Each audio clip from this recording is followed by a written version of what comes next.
terima kasih pada moderator kita yaitu Mbak Septi. Em, Boleh kita mulai ya, Mbak?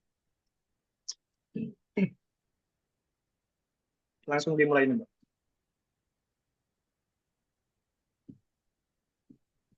Baik, izin share screen ya.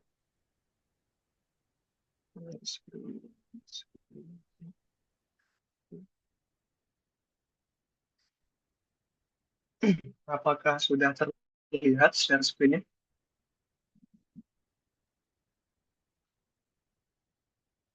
PPT-nya?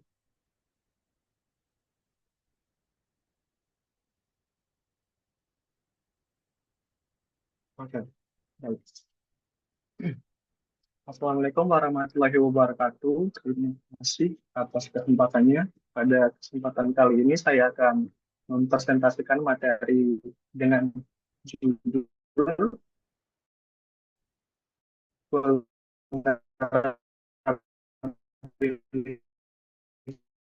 to exploit. Nah, ethical hackingnya terlebih dahulu. Jadi, ethical hacking merupakan praktik pengujian keamanan sistem, jaringan, maupun aplikasi untuk menemukan kerentanan atau celah yang dapat dieksploitasi. Tujuannya yaitu untuk mencegah pihak yang tidak bertanggung jawab untuk memanfaatkan celah tersebut di kemudian hari, yang mana ini akan merugikan pihak pemilik aplikasi atau perusahaan. Nah, yang perlu digarisbawahi dari ethical hacking ini adalah ethical hacking merupakan hacking yang legal dan diberikan izin oleh pemilik aplikasi ya, atau sistem. Jadi, ethical hacking ini ada perjanjian nih dari pelaku ethical hackernya dan perusahaannya. Biasanya perjanjian ini berisi non-disclosure agreement yang berfungsi untuk melindungi informasi rahasia dari perusahaan pemilik. Nah, ethical hacking ini ada fasenya. Umumnya itu ada 5, seperti gambar yang ada di sini, yaitu dimulai dari recon atau information gathering biasanya, lalu dilanjutkan dengan scanning dan enumeration, dan selanjutnya adalah gaining access dan maintaining access, lalu diakhiri dengan covering tracks atau clearing tracks.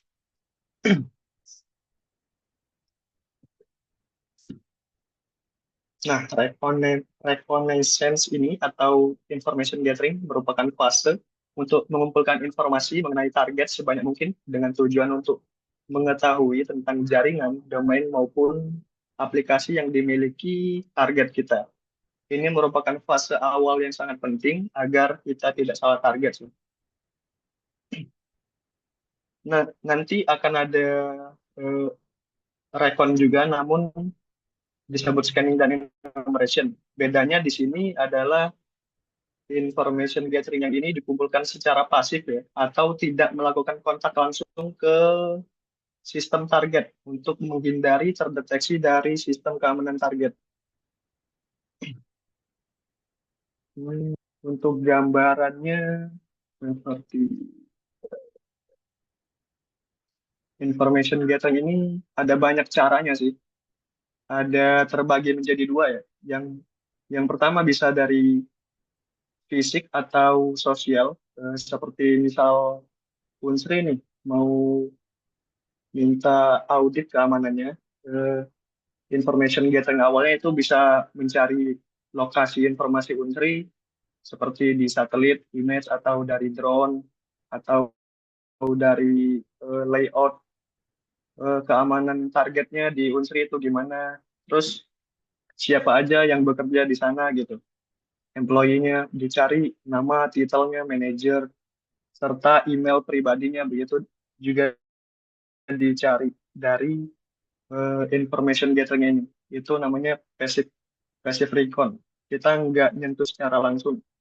Sedangkan ada juga kalau misal targetnya itu berupa web atau host, kita bisa lihat ini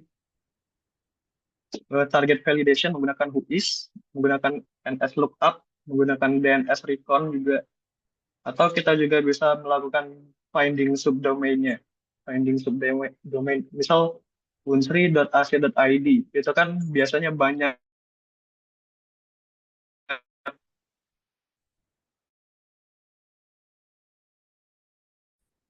banyak ini subdomain. Setiap fakultas kan mention sendiri. Nah, mungkin ada yang tersembunyi bisa kita temukan proses.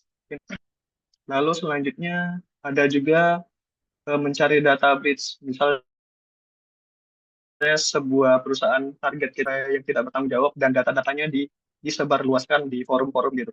Nah, kita bisa mencari informasi tambahan dengan data breach ini.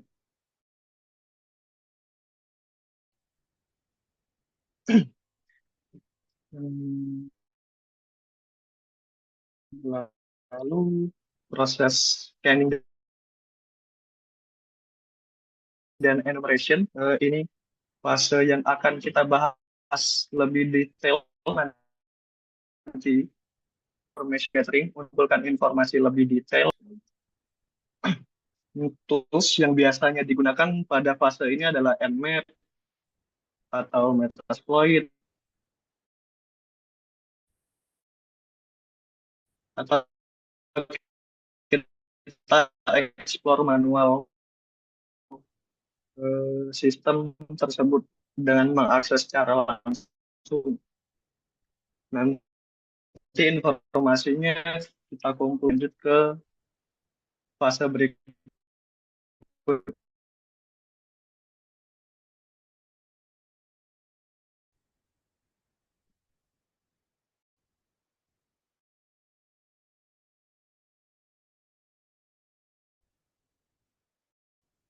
Lalu selanjutnya fase keempat yaitu maintaining access. Akses tadi kita akses yang dimiliki, misalnya dengan menanamkan backdoor, sehingga kita tidak perlu lagi mengulangi proses eksploitasi tadi, karena kadang proses eksploitasi itu memerlukan proses yang panjang dan ribet, ya. Sehingga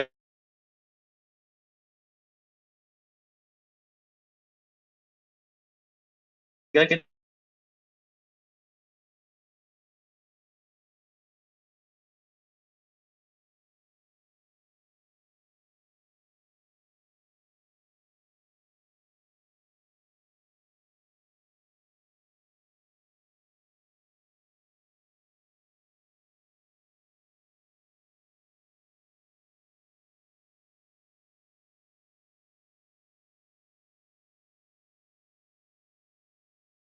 menunjukkan aktivitas yang mencurigakan.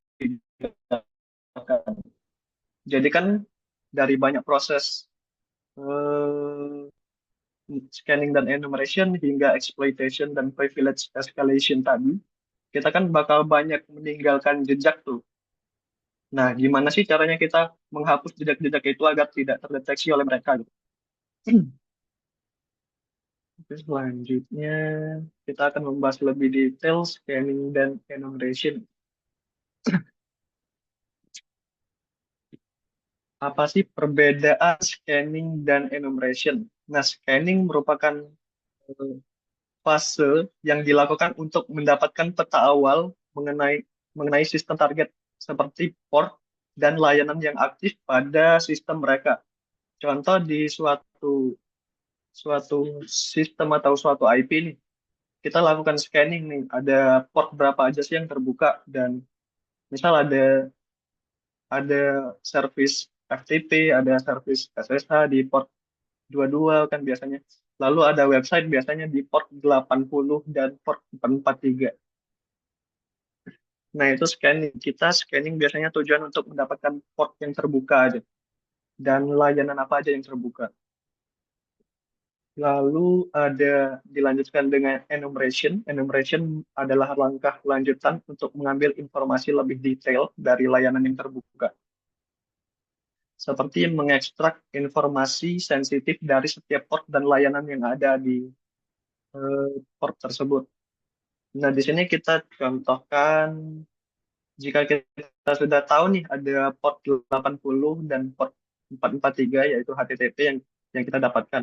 Nah, kita cari tahu di port itu service yang berjalan, ad- aplikasinya apa aja, misal Apache atau Nginx ya, beserta dengan versi-versinya. Lalu misal di port 443 itu ada WordPress yang berjalan gitu. Nah, beserta dengan versinya ini penting. Kenapa? Karena nanti jika versi aplikasi yang berjalan tersebut merupakan versi yang sudah usang atau yang tidak terupdate, pastinya banyak temuan kerentanan yang sudah dipublikasi untuk versi yang sudah usang tersebut. Sehingga kita bisa memanfaatkan kelalaian developer ini untuk mengeksploitasi kerentanan yang sudah ada. Sehingga kita dapat lebih mudah dalam proses eksploitasi nanti. Lalu teknik scanning. Scanning yang pertama itu ada network atau host scanning. Tools yang digunakan adalah ArcScan, NetDiscover maupun Nmap. Dengan ArcScan dan NetDiscover ini kita bisa melakukan scanning ke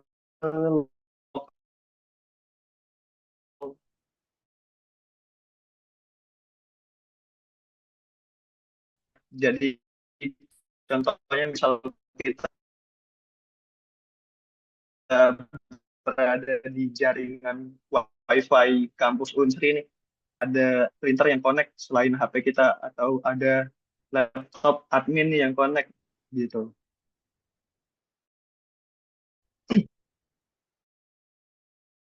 Ada juga port scanning.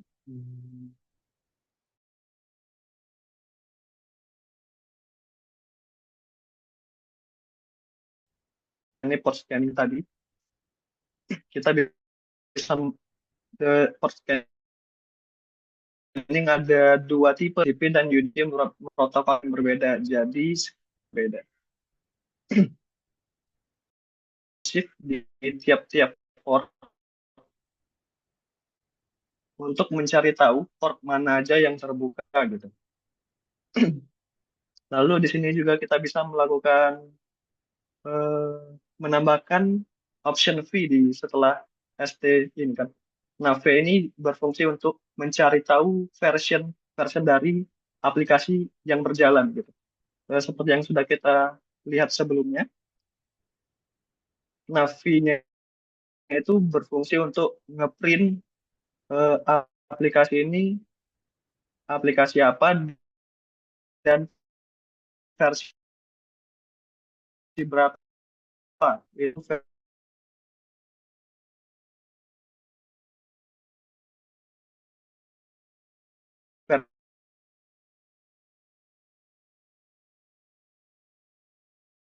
versioning lah bisa disebut seperti itu.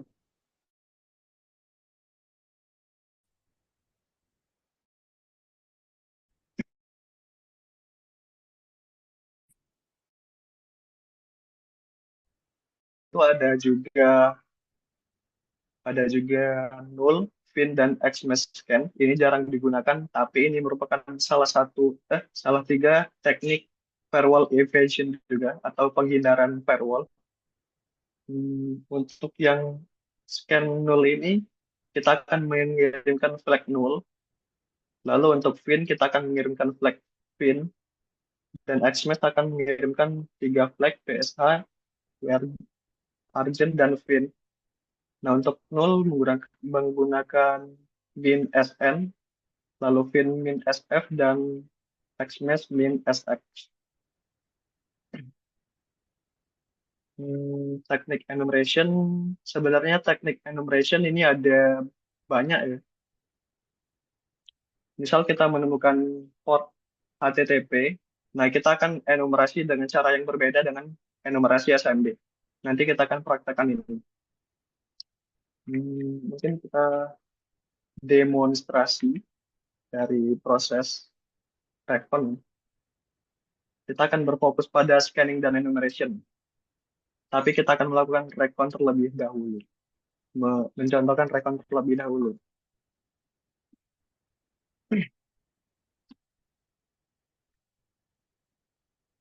Di sini saya sudah menyiapkan VirtualBox saya, VMware, yang menggunakan Kali Linux. Maaf sebelumnya, apakah share screen virtual machine saya terlihat? Melihat Kak.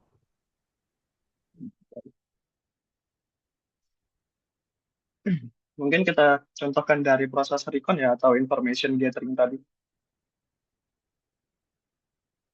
Jadi kan untuk recon itu merupakan fase awal untuk memastikan bahwa itu benar-benar target kita. Contohnya jika kita menargetkan ke web server atau host, kita bisa menggunakan salah satu tekniknya yaitu Google Docking.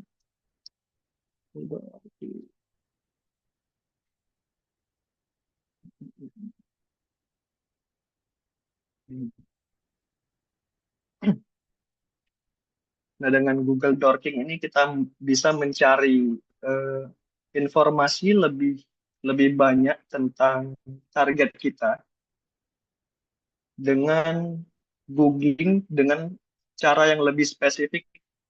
Nah, kalau kita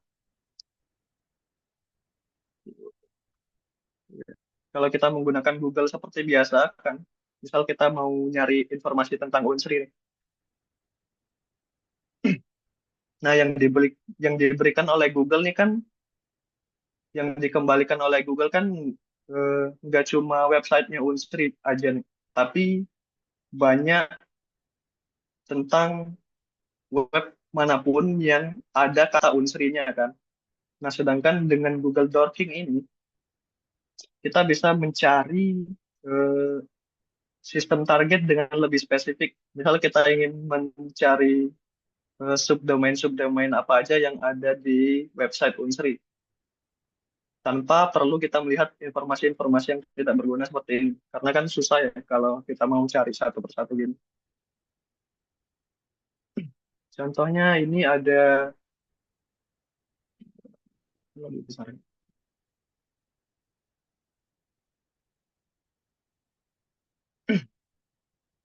Contoh, contohnya pada gambar ini kan ada filter dengan nama site. Nah, contohnya ini adalah site diikuti dengan domain dari starbucks.com. Nah, dia akan menampilkan eh, website dengan URL starbucks.com saja. Tidak akan ada result yang menghasilkan berita seperti tadi, yang yang lebih general seperti tadi. Contohnya seperti ini. Baik.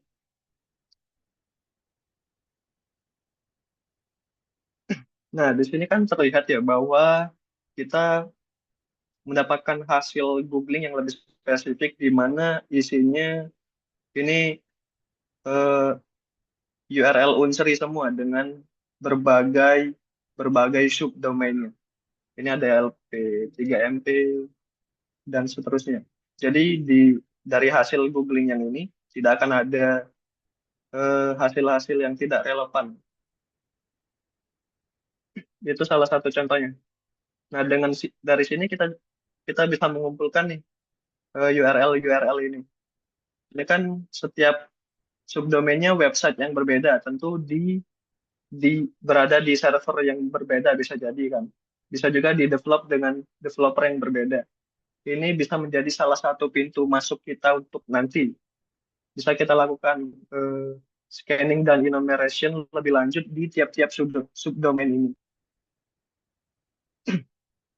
Itu salah satu information gathering. Lalu bisa juga kita menggunakan tools lain seperti subdomain finder.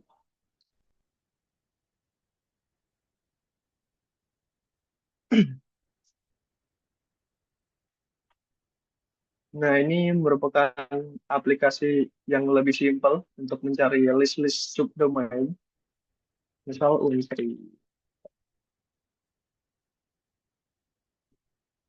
Nah, dari sini kan kita dapat melihat nih banyak website-website dengan berbagai subdomain dari unsri.ac.id kan. Ini bisa kita listing, lalu kita scanning satu persatu, gitu.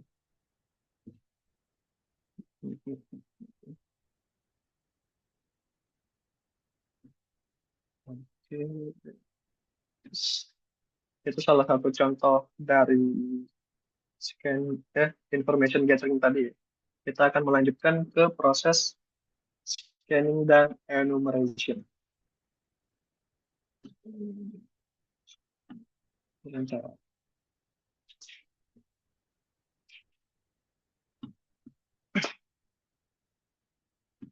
oh ya mungkin kita contohkan network scanning yang ArcScan dan NetDiscover tadi, ya. Ini karena saya pakai VMware dan koneksinya NAT, jadi nggak bisa akses ke Wi-Fi.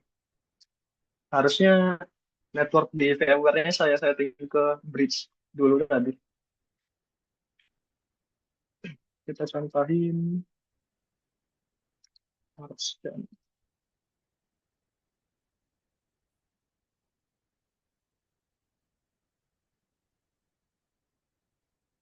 ArcScan.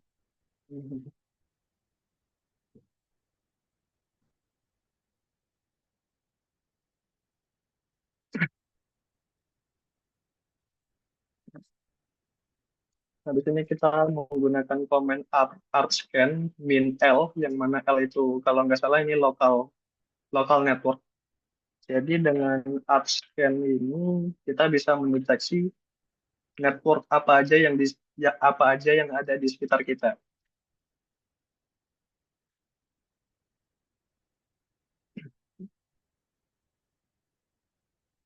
Nah, ini salah satu contoh hasilnya. Karena saya eh, menginstal VMware-nya ini menggunakan NAT, jadi dia nggak bisa nyeken ke luar-luar jaringan yang ada di VMware-nya. Nah, ini tiga IP ini merupakan hasil dari scanning. Sebenarnya ini IP dari VMware itu sendiri, namun ada tiga. Tapi kalau kita misal scan di WiFi kampus misalnya, kita akan bisa menycan device-device yang connect di WiFi kampus kita gitu.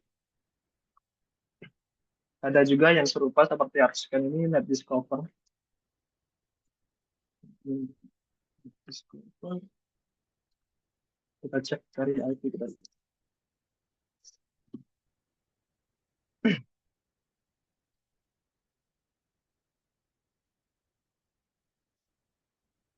NetDiscover. Ada NetDiscover ini, kita akan scanning berdasarkan IP yang terassign di kita ya. Dengan /24 itu subnet yang ada di koneksi kita.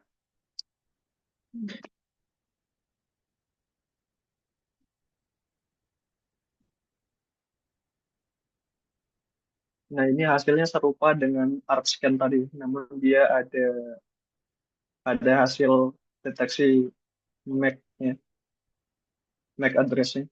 Ini kan kita dapat tiga IP, IP-nya IP VMware semua. Kalau kalau saya connect-nya pakai bridge tadi, harusnya kita bisa scan apa aja yang ada di WiFi rumah saya. Oke, selanjutnya kita coba pakai network scanning yang ada di NF ya. Pada kali ini saya akan mempraktekannya dengan lab lab yang ada di PWN Tildam.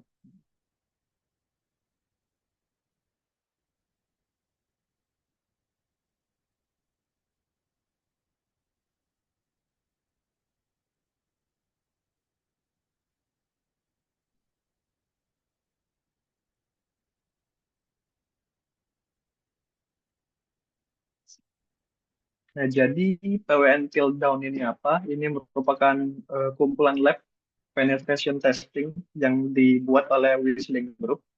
Nah, di sini kita bisa belajar pen testing atau hacking ke mesin-mesin yang udah dibuat oleh mereka. Kenapa saya nggak pakai hack the box pada demo kali ini? Karena PWN Till Down ini kita bisa coba skenario network scanning ini. Di sini di PWN Till Down ini ada banyak mesin-mesin vulnerable yang bisa kita coba untuk kita eksploitasi. Nah, di sini untuk dapat mengaksesnya kita harus connect ke VPN terlebih dahulu.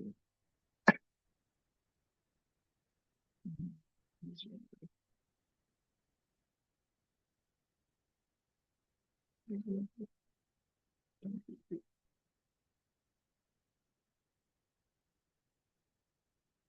udah connect.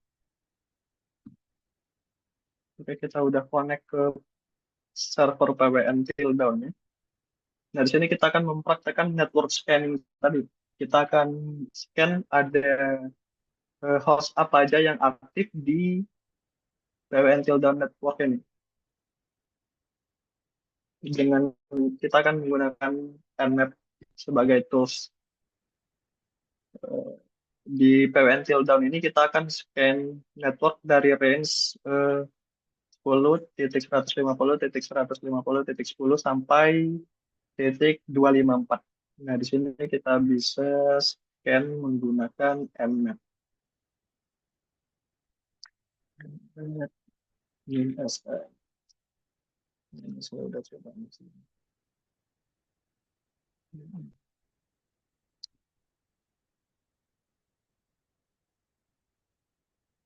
Nah, dari hasil scanning Nmap ini terlihat bahwa host yang aktif pada jaringan ini ada 45 host.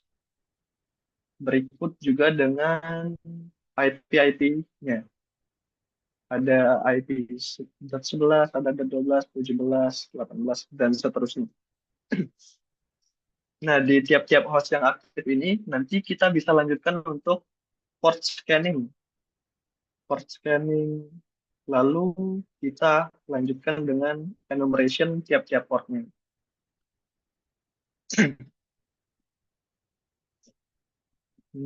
Pada kesempatan kali ini kita akan coba scanning port yang ada di IP 11 ini. Hmm, Kita akan coba TCP scan seperti yang sudah kita bahas sebelumnya. TCP scan. Ini pasti.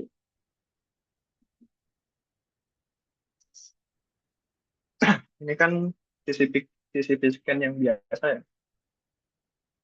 Hmm. Nah, Nmap akan melakukan three-way handshake ke tiap-tiap port yang ada di IP ini. Nanti hasil akan ditampilkan di sini. Nah, berikut hasil-hasil eh, scanning dengan TCP scan yang sudah dilakukan Nmap. Di sini terlihat bahwa server dengan IP.11 ini ada ada lumayan banyak port yang aktif di sini. Ada service FTP, ada HTTP. HTTP ini biasanya web, gitu. Lalu ada MS, RSVPC, dan seterusnya. Ada MySQL juga. Nah, lalu gimana cara kita mencari tahu lebih detail atau mengenum setiap setiap service ini? Nah, kita bisa lanjutkan scan-nya dengan ST dengan menambahkan option V tadi untuk ngeprint versi-versi atau aplikasi apa aja yang berjalan di tiap-tiap service ini.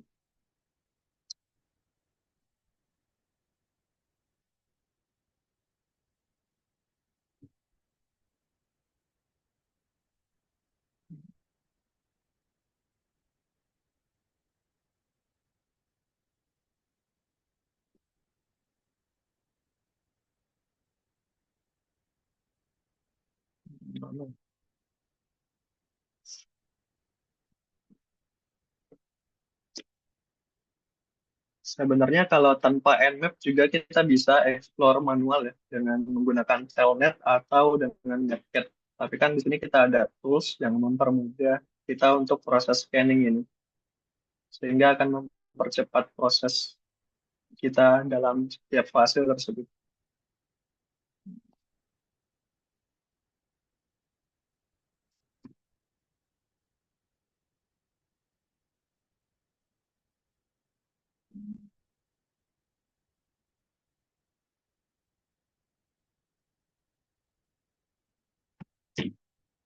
Cukup lama ya.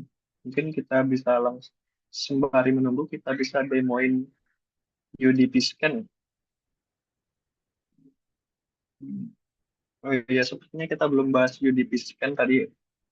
UDP, protokol UDP atau User Datagram Protocol merupakan tipe protokol jaringan yang stateless yang tidak memiliki sesi handshake seperti TCP tadi.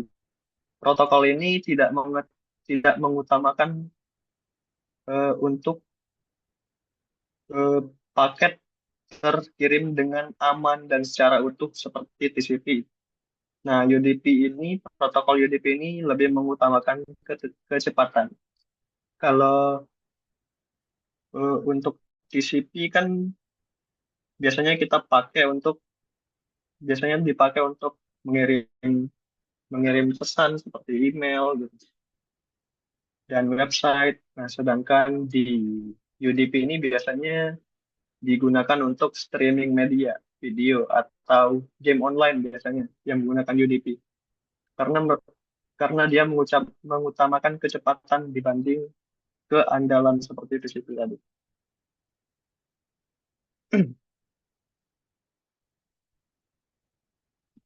Nah, di sini dapat terlihat bahwa hasil scan yang dikembalikan lebih detail dari yang tadi yang sebelumnya.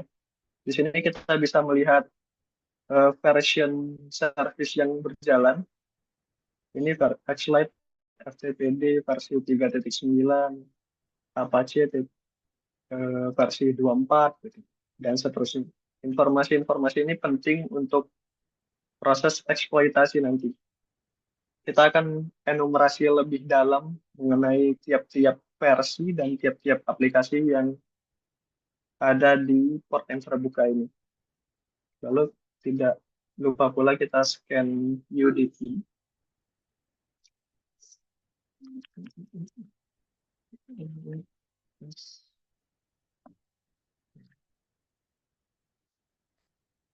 Nah, kalau kita scan UDP seperti biasa seperti ini, kita akan menunggu lebih lama karena protokol ini kan berbeda dengan TCP yang menggunakan three-way handshake. Jadi kita akan scan top 20 port yang biasanya dibuka aja.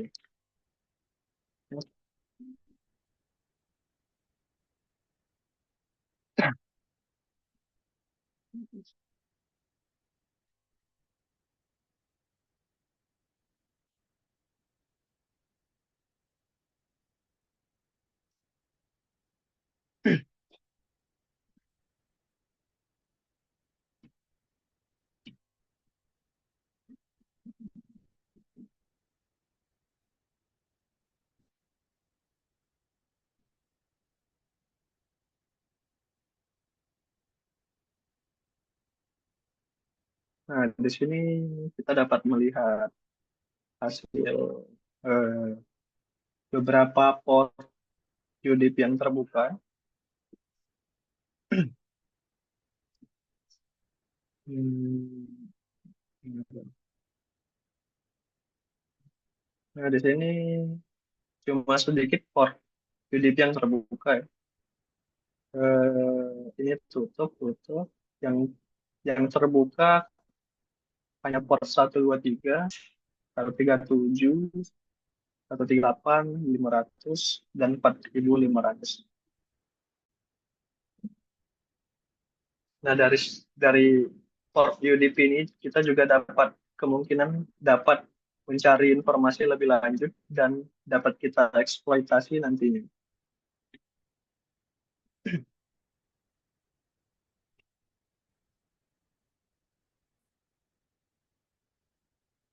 Lalu Tadi kita udah sampai di enumerasi, scanning. Kita lanjutin di enumerasi. Pada kesempatan kali ini kita akan enumerasi hanya web saja ya, karena mengingat waktu yang cukup sedikit. Hmm,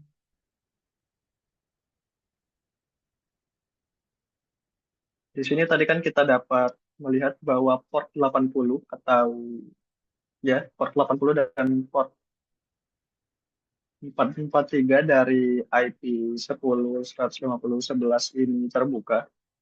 Kita bisa mengaksesnya pada website karena ini merupakan service HTTP.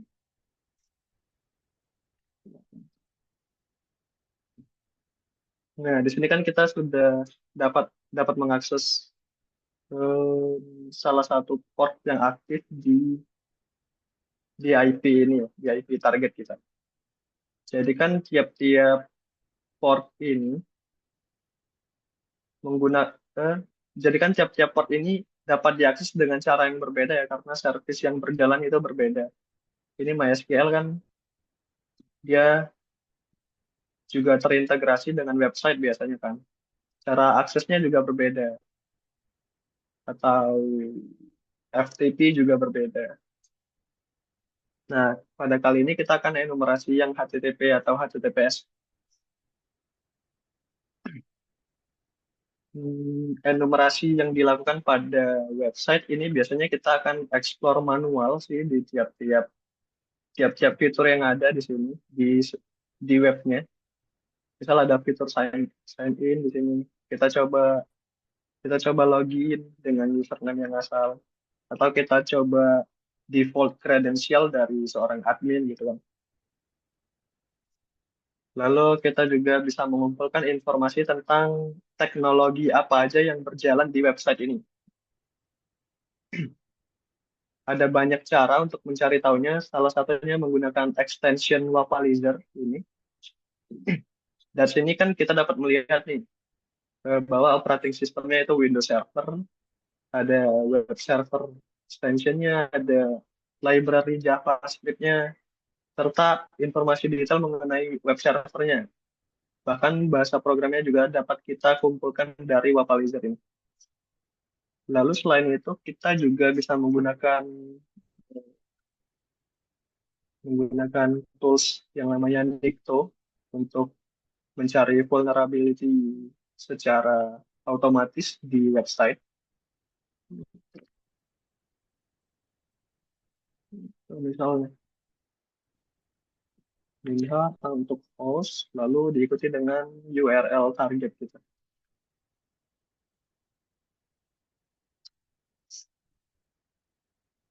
Nah, jadi Nikto akan melakukan scanning. Kira-kira ada kerentanan apa aja yang mungkin akan dapat kita exploit pada fase selanjutnya begitu.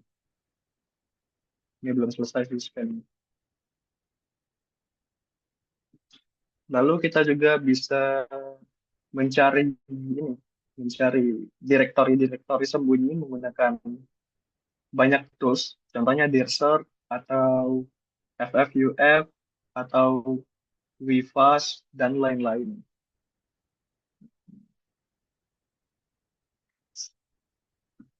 Kita coba directory scanning atau directory brute forcing biasanya disebut.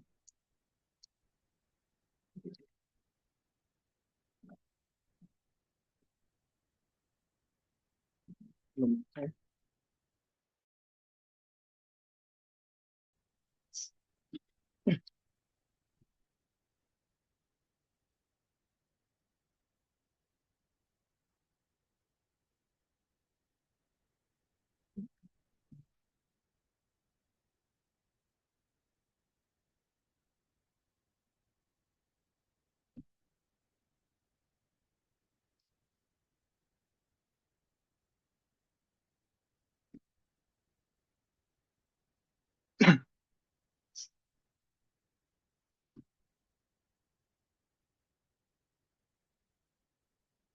Nah, jadi dengan gear search ini, kita bakal eh, menggunakan tools ini untuk melakukan brute force untuk mencari ada directory apa aja yang ada di website ini. Si CD Research ini akan mencoba banyak word list, terus mereka coba akses satu persatu apakah directory tersebut ada atau tidak. Jika ada, akan menampilkan status seperti ini. Eh, ini status HTTP code ya. HTTP code itu ada halaman admin. Hmm. Ada config juga. Sedangkan yang status code-nya 403 seperti ini biasanya kita tidak dapat akses atau forbidden. Sedangkan yang 301 ini redirect. Redirect. Lalu ada juga yang 500 server error. Nah, dengan mengumpulkan informasi directory seperti ini akan menambah informasi kita ke depannya untuk proses eksploitasi. Karena semakin banyak informasi yang kita kumpulkan akan semakin baik dan semakin banyak skenario yang bisa kita coba. Cukup lama ya untuk proses yang ini.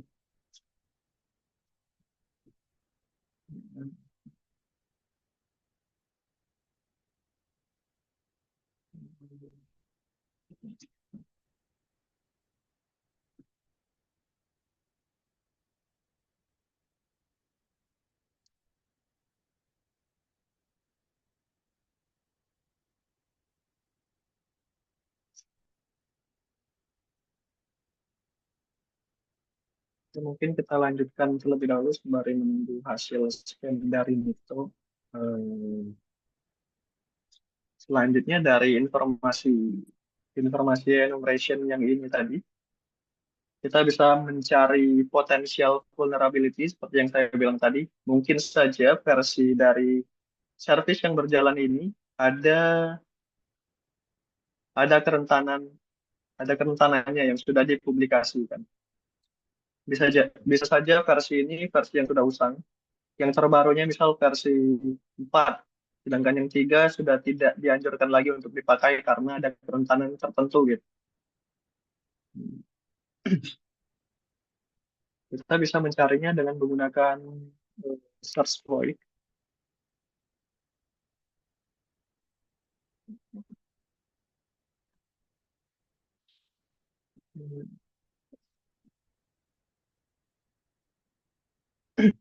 Next slide.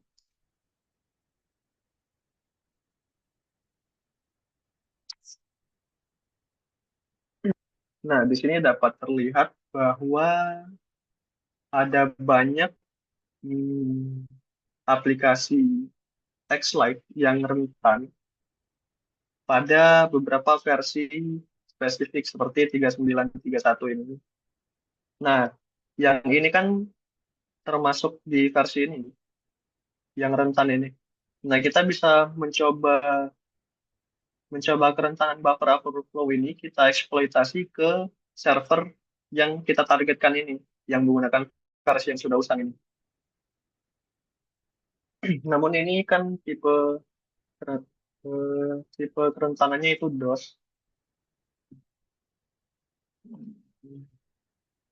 Lebih seru kita cari yang remote seperti ini sih biasanya. Kalau remote itu artinya remote execution, jadi kita bisa dapat akses ke sistemnya, kita bisa dapat akses command line-nya ke sistem tersebut. Nah, dari list-list ini, kalau ada yang cocok, kita coba listing terlebih dahulu untuk kita coba nanti. 39, 39, ini juga 39. Ini 39 juga kita simpan terlebih dahulu yang ini seharusnya ya. Lalu, jika informasi yang kita kumpulkan dirasa sudah cukup, kita lanjut ke Apache gitu.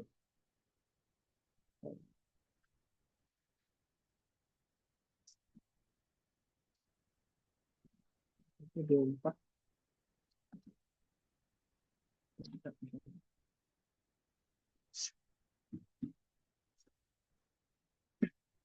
Nah, di sini aplikasi target kita menggunakan versi 2446.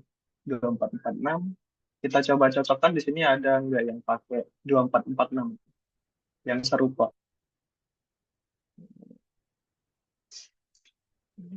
Kalau nggak ada berarti nggak ada kerentanannya pada versi service ini ya.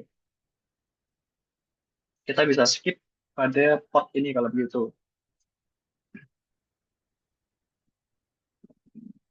Lalu ada Microsoft, ini juga biasanya banyak kerentanannya. Microsoft SQL Server kalau yang udah usah.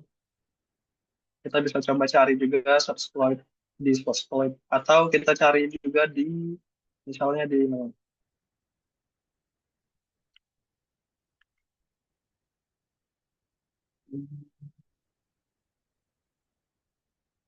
server dari 8. Bisa kita cari juga di googling seperti biasa.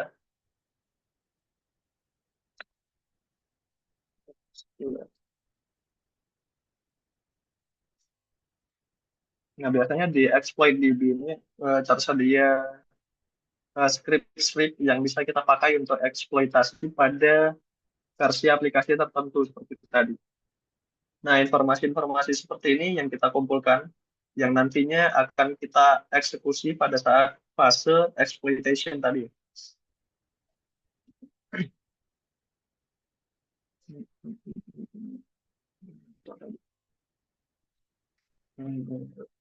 Scanning nya masih berjalan. Ya, dia juga deteksi ada halaman admin. Kita bisa coba halaman admin berarti. Hmm, Ternyata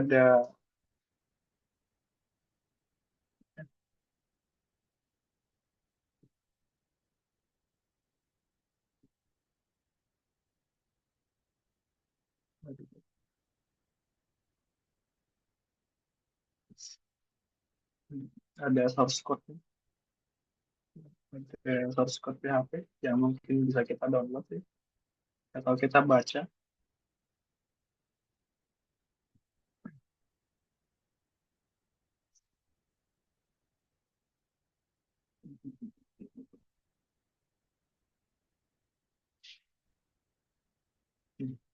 Yang di scan oleh Nikto juga mirip-mirip seperti yang kita coba explore di search point tadi ya.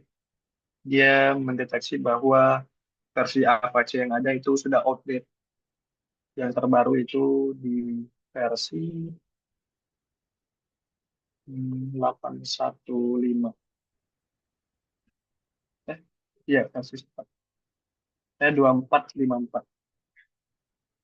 Jadi kemungkinan di versi yang update tersebut ada kerentanan yang dapat kita coba eksploitasi.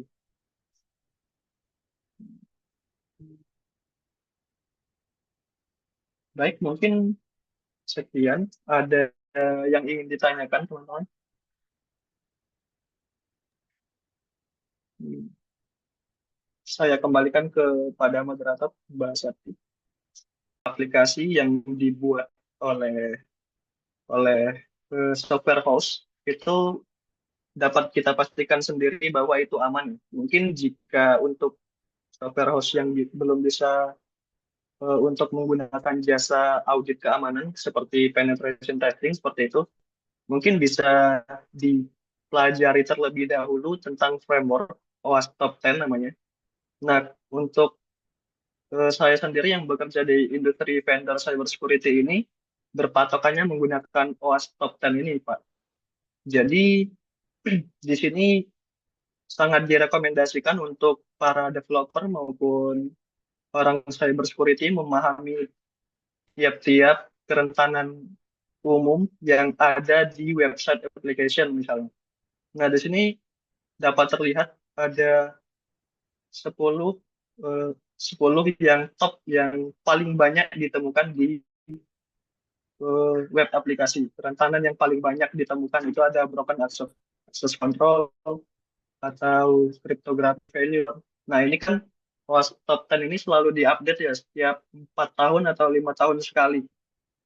Nah, di sini juga kita dapat melihat di tiap-tiap tipe kerentanan ini secara lebih detail gimana sih eh, cara eksploitasinya, deskripsinya itu apa, ini tentang apa gitu.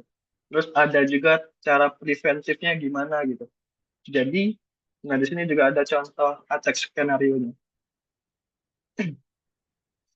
Jadi mungkin untuk para developer bisa sambil mempelajari dan mencari tahu dan berpatokan pada OWASP Top 10 ini untuk mengamankan aplikasi milik mereka sendiri begitu, Pak. Menurut saya seperti itu sih, Pak. Untuk rekomendasinya yang paling tepat saat ini. Iya, baik Pak Indra, terima kasih, informasinya sangat bermanfaat sekali ya bagi kita sendiri itu kan, teman-teman di sini yang mungkin belum apa namanya tersambung ke badan sertifikasi yang Bapak maksud tadi ya Pak ya. Ya, nanti kita coba pelajari ya Pak ya. Terima kasih banyak.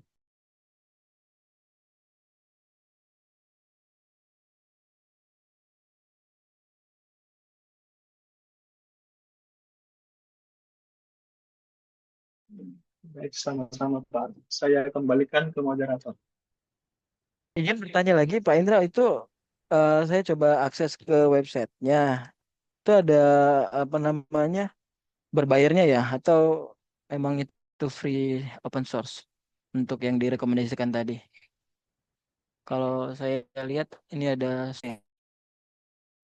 Mana tuh? Ini open source, Pak.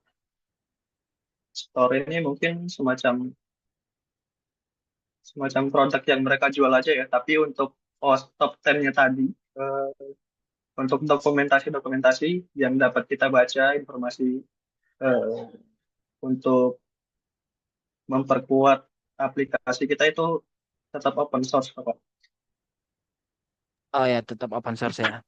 Iya ya, Ya. siap siap. Baik, terima kasih Pak.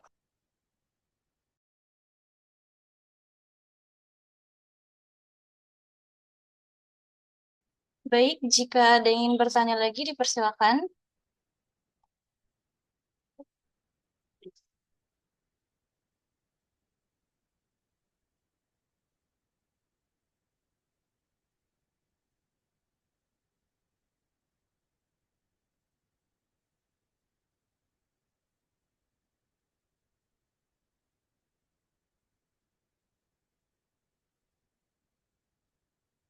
Baik, dua pertanyaan lagi. Sudah, Izin boleh, silakan. izin bertanya Kak. Silakan. Open mic, open mic, open cam.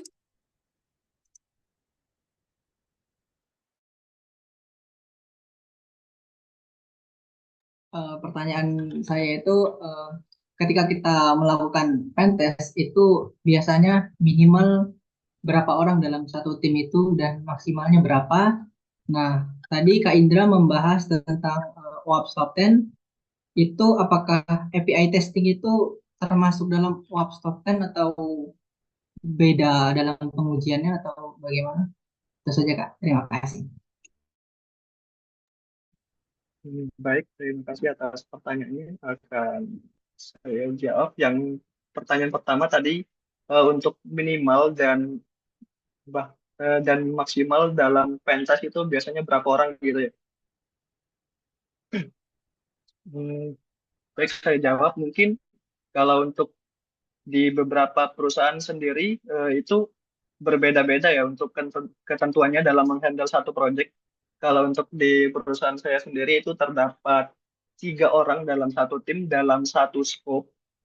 Hmm, Biasanya itu terdiri dari satu tim leader, satu pentester, dan satu junior kalau di tempat saya.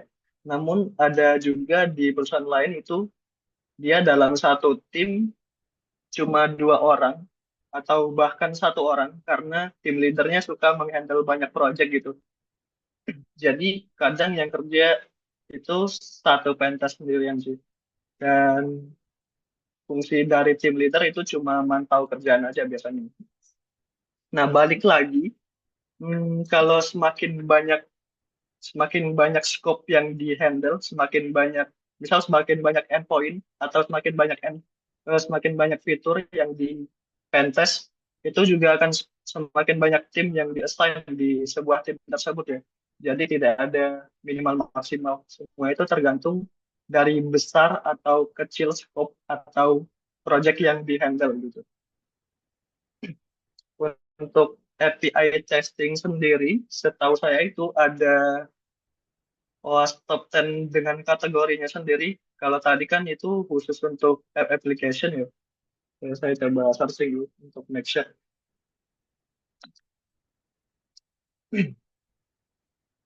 Nah iya, jadi di sini ada OWASP Top 10 juga untuk kategori API.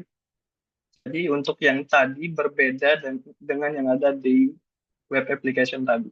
Namun terkadang beberapa kategori juga itu mirip-mirip dan bisa diaplikasikan saat kita pentest API ya. Karena API dan aplikasi kan saling berkorelasi.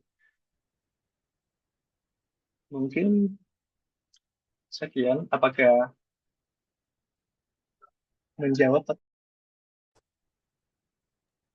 Baik, terima kasih Kak. Mau nanya lagi nih Kak. Tadi kan ada 3 orang nih, misalnya dari tim leader, kemudian pentester, dan satu lagi tadi apa? Nah, itu mereka berkomunikasinya tuh biasanya atau melalui via WhatsApp aja atau ada aplikasi untuk berkomunikasi lagi untuk tentang terkait project yang dilakukan pentest tadi?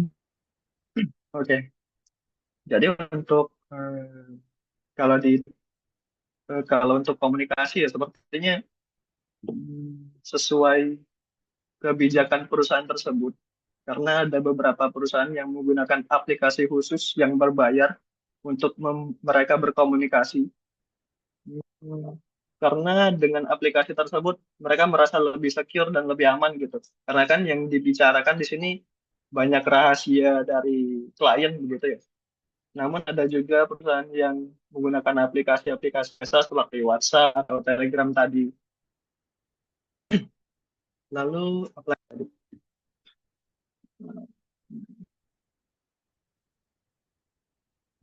Ya mungkin seperti itu sih. Setiap perusahaan memiliki kebijakan yang berbeda-beda gitu.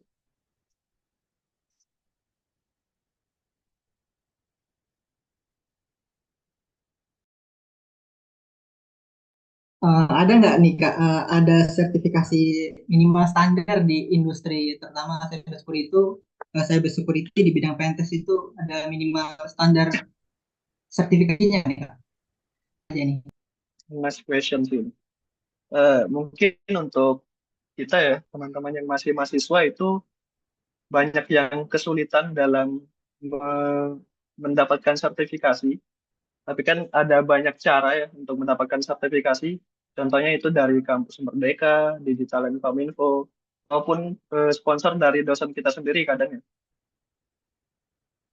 Nah, untuk standar sertifikasi di Pentest khususnya, mungkin kita bisa share screen terlebih dahulu.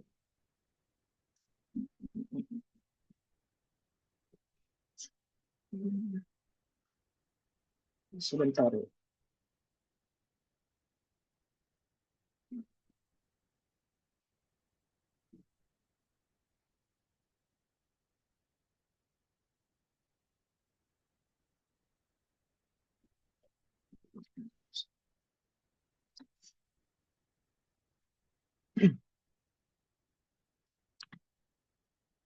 Eh, apa, apakah share screen-nya terlihat?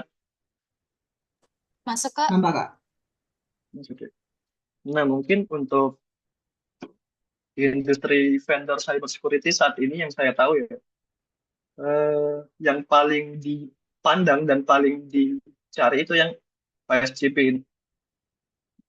OSCP merupakan sertifikasi penetration testing yang dirilis oleh OffSec atau tim Offensive Security. Nah, Offensive Security ini juga yang memiliki Kali Linux atau yang membuat Kali Linux ya, yang pastinya kita udah pada tahu. Nah, untuk industri saat ini lebih mengutamakan OSCP ya untuk pen tester karena emang terbukti dari sertifikasi OSCP ini itu benar-benar membuktikan skill yang ada pada orang tersebut karena kan proses sertifikasinya itu ujian secara praktikal ya, berbeda dengan ujian-ujian yang lain yang kadang cuma pertanyaan-pertanyaan saja yang tidak membuktikan skill praktik Lagi dari dekat itu di Zoom. orang tersebut. Namun untuk OSCP kan ini mahal ya, $1.500 ya. Untuk kita sebagai mahasiswa sulit menjangkaunya. Nah, mungkin kalau untuk sertifikasi yang lebih terjangkau itu bisa ambil yang EJPT, yang Alert Security ini. EJPT, BSCP ini juga lumayan bagus. Nah, untuk mahasiswa mungkin tidak harus ini ya, tidak harus mematok sertifikasi untuk mencapai karirnya untuk masuk perusahaan gitu kan. Karena kan kita bisa memperbagus CV kita sebagai mahasiswa dengan mengikuti lomba-lomba atau mengerjakan lab seperti HTB atau TryHackMe seperti itu. Nah, atau kita menulis blog itu juga cukup membuktikan dan meyakinkan untuk recruiter merekrut kita. Jadi kita nggak harus berpatokan pada sertifikasi ini untuk level junior. Menurut saya seperti itu tuh. Jadi saya benar-benar rekomendasikan teman-teman untuk belajar explore di TryHackMe yang ini atau Hack the Box Academy. Hack the Box Academy juga bagus tuh. Atau banyak sumber-sumber belajar gratis lainnya sih kalau memang pengen explore lebih jauh. Di YouTube banyak loh sebenarnya.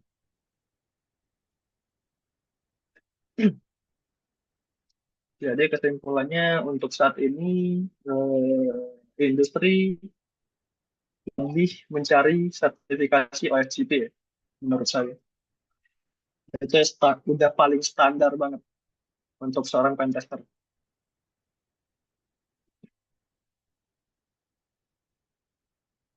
Hmm, eh, Mungkin sekian tadi. Baik, terima kasih Kak atas jawabannya tadi. Baik,